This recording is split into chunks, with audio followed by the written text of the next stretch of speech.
Hey, salut tout le monde, nous sommes rendus à notre jour numéro 5, nous sommes déjà arrivés à notre fin de notre semaine de matinale. Et pour ceux qui ne me connaissent pas, peut-être qu'ils se rejoignent à nous pour la dernière journée, mon nom c'est Jackson et je suis l'un des pasteurs à la chapelle. Vraiment content d'être avec vous à chaque semaine avec les différents pasteurs pour faire ces matinales. Et aujourd'hui, je vais finir sur un thème, on a parlé pendant les derniers jours sur l'épître aux Philippiens. Au chapitre 3, on a regardé versets 7 au verset 14. On s'est concentré dans les derniers jours sur les versets 13 à 14. Pour ceux qui ne les ont pas encore écoutés, j'encourage vraiment à les écouter. Et aujourd'hui, je suis complètement sur un autre sujet, ou même un autre passage dans la Bible, mais ça demeure néanmoins quelque chose d'important, je pense, que pour nous aujourd'hui. Je ne sais pas pour vous, mais depuis la dernière année, je me suis posé beaucoup de questions sur qui je suis, beaucoup de questions sur ce que je dois faire. Je ne sais pas pour vous, mais il y a beaucoup de choses qui ont changé dans mon emploi du temps, qui ont changé dans mes fonctions. Et peut-être d'entre vous aussi, alors que vous regardez cette vidéo, vous dites, ouais, moi aussi, au niveau de mon travail, rien que le fait de travailler à la maison, ça a été tout un changement. Et là, vous vous retrouvez dans une situation où vous devez apprendre à travailler de façon différente. Mais moi, une des choses que j'ai vécues, c'est vraiment un changement, même spirituel. Je me suis même posé la question, Seigneur, à quoi arrive mon appel, à quoi je sers, qu'est-ce que tu veux de moi exactement, qu'est-ce que tu désires de moi. Alors que je posais cette question à Dieu, il y a une réponse qui a été très simple, réponse que je connaissais déjà, non pas que j'avais oublié, mais juste que je ne sais plus la porter. Il a dit ceci, et Dieu m'a répondu à travers sa parole, et je crois vraiment que Dieu nous parle encore aujourd'hui à travers sa parole, et je t'encourage vraiment à la lire. Je crois vraiment qu'il y a des choses que Dieu veut te dire et Dieu veut te révéler. Une des choses que Dieu m'a dit, c'est ceci. Lis dans Matthieu 28, un passage qu'on connaît tous, Matthieu 28 au verset 18, il dit ceci. Alors Jésus s'approcha d'eux, il parle de ses disciples, et il leur dit, c'est une des dernières paroles de Jésus, il dit, « J'ai reçu tout pouvoir dans le ciel et sur la terre. Allez donc dans le monde entier faire des disciples parmi les peuples, baptisez-les au nom du Père, du Fils et du Saint-Esprit et apprenez-leur à obéir à tout ce que je vous ai prescrit. Et voici, je suis moi-même avec vous chaque jour jusqu'à la fin du monde. » Matthieu 28, c'est notre énoncé de mission même à la chapelle. Matthieu 28 se retrouve dans tout ce que l'on veut faire. On veut faire de toutes les nations des disciples, faire des gens des disciples.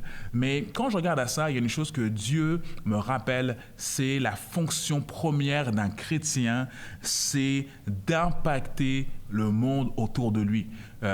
Mon objectif, c'est d'impacter les gens qui nous entourent. Quand je regarde même dans Jean 3,16, quand Dieu nous dit que Dieu a tant aimé le monde qu'il a envoyé son Fils unique afin que personne ne périsse, mais qu'ils aient la vie éternelle, Dieu a envoyé son Fils. Jésus était l'indicatif, excusez-moi, je répète, Jésus était l'indicatif qu'il voulait que le monde soit impacté par son Fils Jésus. Dieu voulait que Jésus, son Fils unique, puisse impacter le monde. Et c'est de cette façon qu'il veut que nous puissions nous aussi le faire, nous puissions impacter le monde. Ça veut dire aujourd'hui impacter le monde.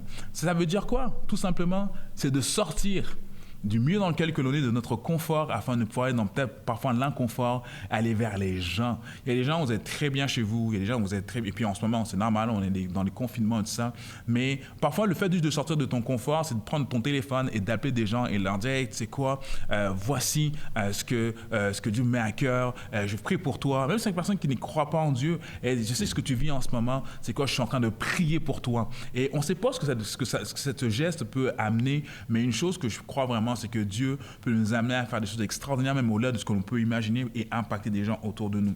Et une des choses que je me rappelle très bien il y a quelques années, alors que j'étais pasteur dans une église, j'ai eu la chance de rencontrer un homme que j'apprécie beaucoup qui s'appelle Bruno Picard. Bruno Picard est pasteur à la l'île de la Réunion et c'est un homme qui vit vraiment de l'esprit, un homme qui, de par son ministère, m'a vraiment impacté ma vie. Et je lui ai posé une question à un moment donné. Hey Bruno, qu'est-ce qui fait que tu as du succès dans ce que tu fais? Qu'est-ce qui fait que tu vois tellement de miracles, tellement de belles choses et tout ça? Puis il m'a répondu une seule chose. Il m'a dit, j'ai pas de bureau, moi. Donc, j'étais dans mon bureau, dans le temps, il dit, j'ai pas de bureau, moi. Je dis, qu'est-ce que tu veux me dire que tu n'as pas de bureau? Il me dit, tu sais quoi, Jackson, à un moment donné, je me suis posé la même question que toi.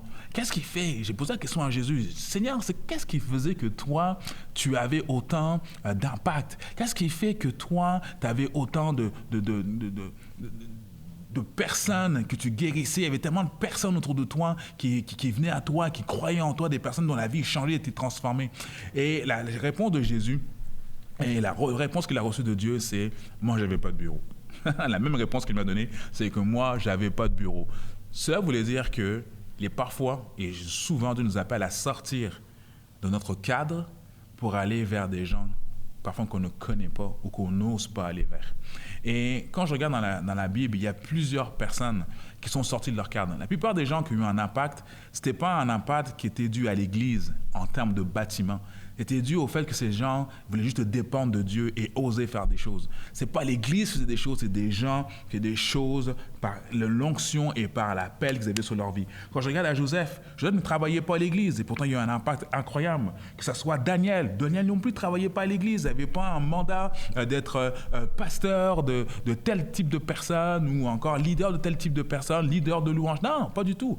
Il n'y avait pas d'Église dans ce temps-là. Que ce soit Daniel, Jérémie, Shadrach, Meshach, Abednego, ils ne travaillaient pas à l'Église. Chacune de ces personnes avait un impact parce qu'ils avaient un appel et une onction sur leur vie. Je veux te dire ceci, tu as un appel sur ta vie. Pas parce que tu ne travailles pas à l'Église que tu n'as pas un appel, c'est parce que tu ne travailles pas à l'Église, tu n'as pas une onction sur toi. Il y a une onction sur toi, en toi et avec toi. Dieu veut te conduire dans chaque portion de ta vie. Dieu t'appelle à avoir une onction, à avoir une autorité spirituelle, que ce soit sur tes enfants, que ce soit dans ton foyer. Dieu t'a mis une onction, il t'a mis quelque chose de particulier afin que tu puisses impacter les gens qui sont autour de toi. Aussi bien tes voisins, tes collègues de travail. Et Dieu t'appelle aussi à avoir la sagesse, la manière dont tu vas faire les choses. Mais je crois vraiment que Dieu nous appelle à faire une chose, c'est à lui faire confiance. Et autant que chacune de ces personnes n'avait pas nécessairement d'église, en termes de bâtiment, mais Dieu les a utilisés de manière puissante. Cette onction que l'on appelle aussi dans le langage plus courant, l'Esprit de Dieu, le Saint-Esprit qui est en toi, peut t'utiliser de manière puissante. L'Esprit veut travailler avec toi, veut travailler en toi et veut travailler pour toi. Et je finirai avec ceci, un des textes que l'on connaît très bien dans la parole de Dieu, qui montre comment Dieu peut utiliser de manière puissante une personne juste parce qu'elle est disponible. Souvent, on compare le chrétien à une image, on parlait tantôt de l'onction et tout ça, mais on compare souvent l'humain, l'être humain, le chrétien, et la Bible nous appelle être le sel de la terre. Et je ne sais pas pour vous, peut-être qu'il y en a qui vous nous suivez en ce moment, vous êtes dans les pays chauds, vous êtes à la plage, il y a du soleil chez vous. Soyez bénis. Mais nous, en ce moment-là, c'est quoi? Il fait froid dehors, il fait des moins 15, moins 30 degrés dehors, il gèle à l'extérieur. Et il y a une chose que nous avons, peut-être que vous utilisez peut-être un peu moins, c'est le sel. Vous utilisez le sel pour la nourriture, mais nous, on utilise le sel pour briser la glace. Moi, j'achète toujours du sel durant l'hiver pour briser la glace qui sont sur mes marches, pour pas que ni moi ni ma fille nous puissions tomber lorsque nous sortons de la maison.